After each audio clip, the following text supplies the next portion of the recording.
Tents to big rigs, Newfound RV Park.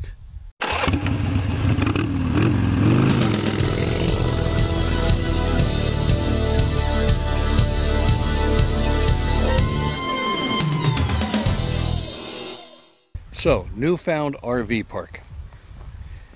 It's a very small park. In and of itself, it's probably not a destination spot. There's no pool and there's no other recreational activities. One of the things that we really did enjoy about this park was the fall colors.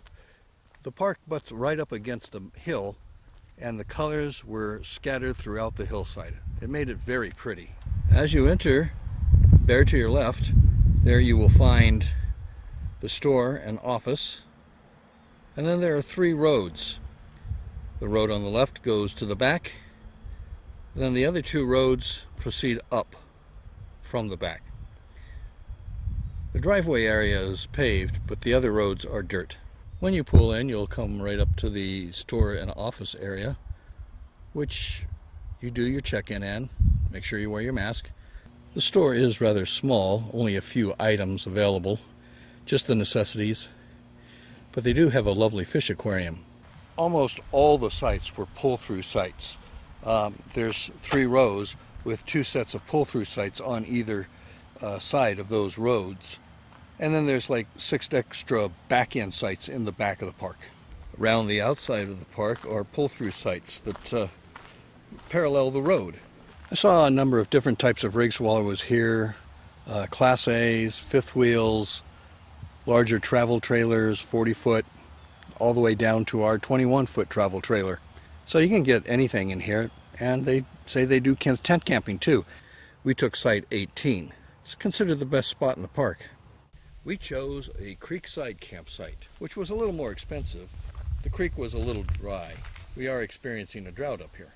Counted maybe 5, 6 seasonals out of the few people that were staying here.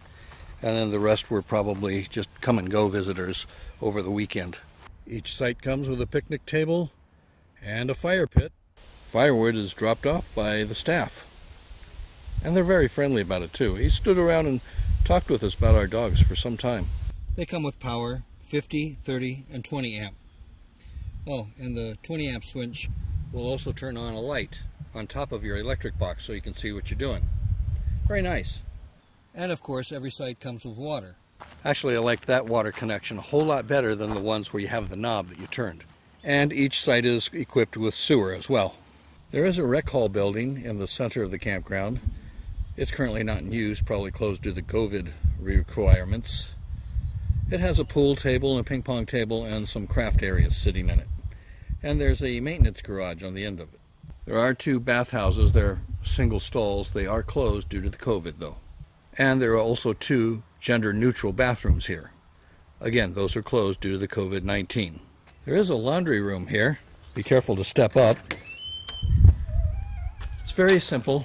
2 washing machines, 2 dryers, place to fold your clothes, and a chair. And they do have a dumpster. It's on the road where you go back towards the back of the campground on the left. It's about midway, right across from the rec building.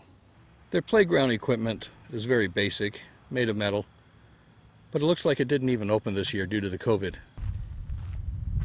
What are you doing? And they did have a very strong Wi-Fi signal for us. Of course, we were right across from the antenna. There is a dog park here, but it's very small. Just enough room to let them off the leash for a little bit.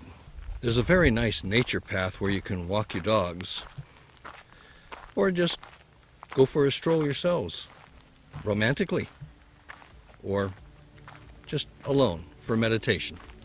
There's a primitive site back here with picnic table and fire pit, probably for group camping.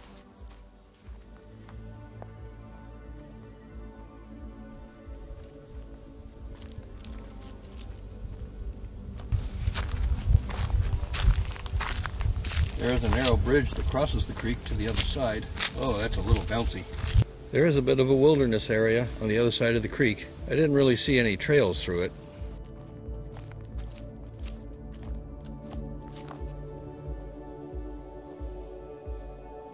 The campground is surrounded by private property. And so every so often you hear somebody in the backyard working their chainsaw or mowing their lawn, but nothing obnoxious. There is a highway right out front, but after, 10 o'clock at night, it gets pretty quiet. Not a lot of traffic. During the day, you can hear a good amount of traffic going by. We heard a whole clan of motorcyclists go by earlier this morning. That was pretty loud. Yeah, you can hear somebody operating a table saw in the background over there. Close by neighbors. And every so often you hear a barking dog, but nothing really obnoxious. Dogs are welcome here, but they didn't have any dog cleanup stations, so you have to have your own bags to clean up after your pets with. Of course, probably the biggest attractions near this park is Newfound Lake, which is a pretty deep lake, and I'm sure you can get all sorts of good game fish out of that lake. It's pretty cool and pretty deep, so you can probably get trout. And Bristol, New Hampshire, is just down the road a little bit, which has got all bunch of shops and antique stores and little restaurants and places that you can eat at. Now, we did not see any critters here. I mean, there were plenty of birds. We had a whole flock of blue jays out here chattering, but I saw no squirrels, no chipmunks, no other critters. We saw one caterpillar. That was about it. Oh, but the other thing we did have is a lot of falling leaves and a lot of falling acorns. It kind of woke us up in the middle of the night when the wind would blow and the acorns would come down on top of the trailer. So be prepared for that. So, would we stay at this campground again? I don't know. There's so many to choose from. Probably not. Not that it's a terrible campground, but we stayed here once and I've seen it all, unless there's something that we really had to do in the area. Maybe if I was to go fishing, yeah, I might stay here. Well, that's my review for this campground. I hope you enjoyed it. If you did, give us a big thumbs up. Let us know you liked it.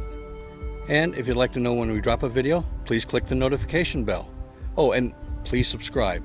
We sure appreciate it. For those of you who have subscribed, it makes all the difference in the world to us. Thanks for watching, and until next time, we'll see you on the streets.